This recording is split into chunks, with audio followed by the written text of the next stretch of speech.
Dorothea, I know if we dig, we're going to find more. I know that. I know that. Well, I didn't put them there. I couldn't drag a body any place. I believe that. But I believe there's somebody else involved here. Somebody else. Because here's people that are still getting checks and they haven't even been seen. Hiding their hair, Dorothea. You have to look at it from my view, dear. I look at it and I think nothing makes sense. This is absolutely Sir, goofy. I have not killed anybody. Maybe you didn't kill anybody. That may be true. But maybe you know what really happened. No, I don't. I think you know about Mr. Montoya. Because Mr. Montoya is not in Costa Rica. Mr. Montoya is not in Costa Utah. Rica. Where is he? He's in that backyard, I believe, Dorothea. He is in that backyard or he's been disposed of some other manner. Not by me. Then by Mr. Macaulay. I don't. Dorothea, I'm asking you. I don't know. Asking you, I don't Dorothea. know. I don't. I think want to John know what could you do know. it. I want to know what you know. You know, you are the leader of the house. You have the background. Okay? You've been there before. You know what I'm talking about. I have never killed anybody in my life. Then who did kill somebody? Mr. Macaulay? I don't know. Tell me now. I don't know. Sir. Tell me now, I don't Dorothy. know. In the 1980s, a shocking discovery in Sacramento left the local community reeling. Dorothea Puente, a seemingly sweet elderly woman who ran a boarding house, was hiding a dark secret. She was not the caring landlady everyone thought she was. Instead, Dorothea was drugging her tenants and forging their checks to steal their Social Security benefits. The case blew wide open in 1988 when social workers grew suspicious after several of Puente's tenants mysteriously vanished. This led the police right to her doorstep. A thorough search of her property revealed the horrifying truth. The remains of 7 people were buried in her garden. This grim find led to her arrest, unveiling her true nature as a calculated killer who preyed on the elderly and disabled, using her charm to mask her lethal agenda. Convicted of 3 murders in 1993, Dorothea Puente received a life sentence without the possibility of parole. Her chilling case not only exposed the vulnerabilities of society's most marginalized, but also spurred changes in how similar boarding facilities are regulated to prevent future tragedies. Let's talk about what happened with Dorothea Puente. Dorothea was born on January 9th of 1929, and she was born in Redlands, California. At the age of 16, she had her first marriage, and that is when she had her 2 daughters, and eventually she had one of them go and live with her relatives in Sacramento, and the other daughter, she just put her up for adoption. In 1949, Dorothea was arrested for using forged checks in Riverside, California. In 1952, she had her second marriage and she got married in San Francisco. And with this marriage, she had a completely different persona, so different name. And whenever her husband would go away for trips for his work, she would have men come to their house so she could gamble away her husband's money. In 1960, she got arrested once again for having a bookkeeping firm that was actually disguised as a brothel in Sacramento, California. In 1968, she had her third marriage, but then eventually they got separated 16 months later.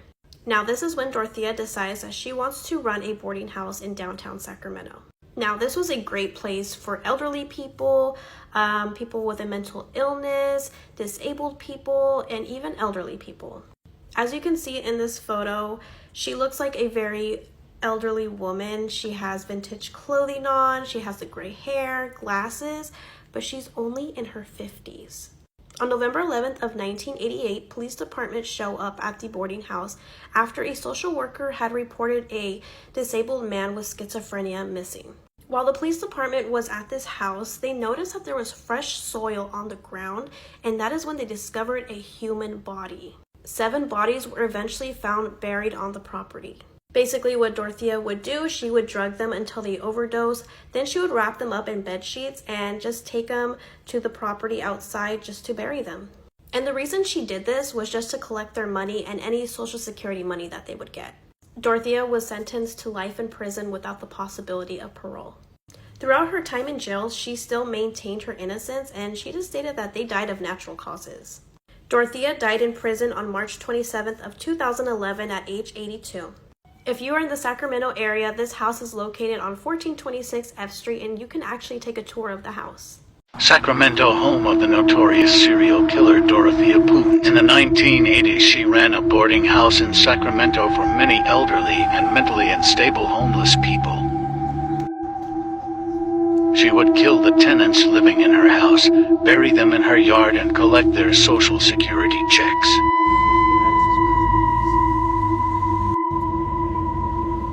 Hide your Social Security checks because we're talking about how this old cute little lady killed for them. This is part 2 of the Dorothea Puente story and how she became Sacramento's notorious serial killer at the age of 60.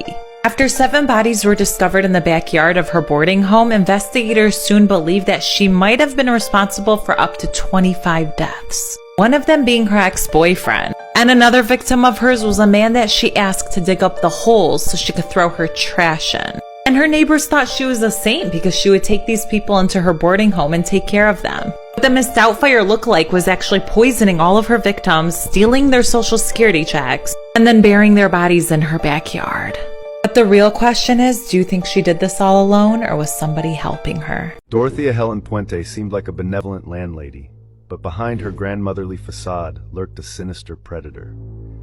Born in 1929, Puente had a troubled childhood marked by abuse and instability.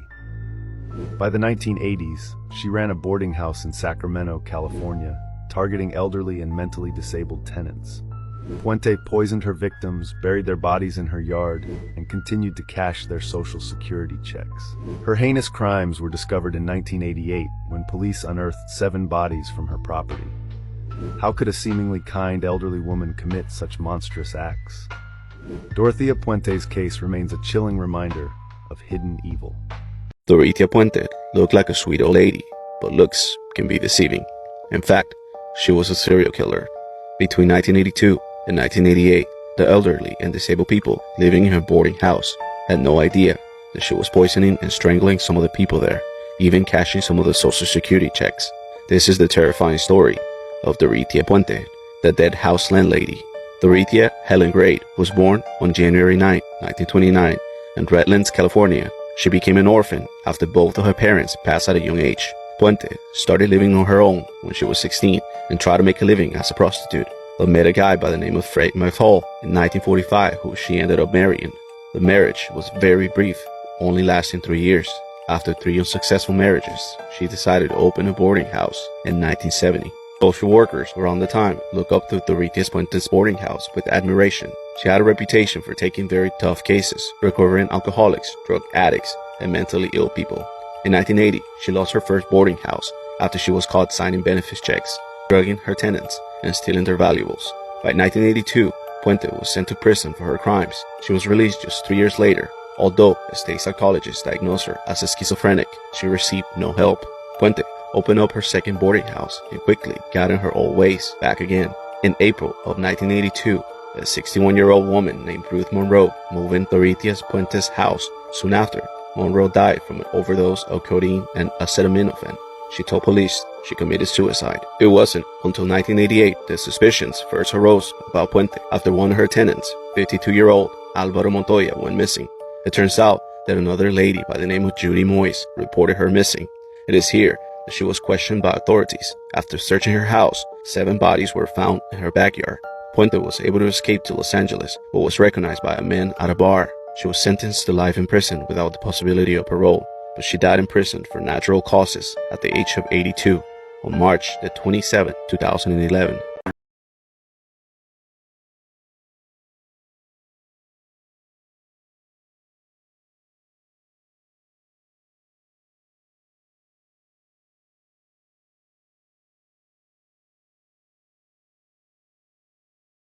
Dorothea Puente was a notorious female serial killer from Sacramento, California, known for murdering vulnerable elderly men and women. She gained infamy for killing at least 9 people, primarily elderly individuals who relied on her care. Dorothea's motivation for killing stemmed from financial gain, as she sought to inherit her victims' benefits and possessions. She committed her first murder in 1982, when she killed an elderly man named John H. O'Connell, which set off a series of crimes over the next few years. Dorothea was finally caught in 1988 after authorities discovered human remains buried in her backyard, leading to her arrest and subsequent trial. In 1993, she was convicted of 3 murders and sentenced to 27 years to life in prison, marking the end of her notorious spree. Dorothea Puente passed away in 2011 while serving her sentence, leaving behind a legacy of fear and tragedy among her victims' families. Her case continues to intrigue true crime enthusiasts and has inspired numerous books and documentaries detailing her life and heinous acts.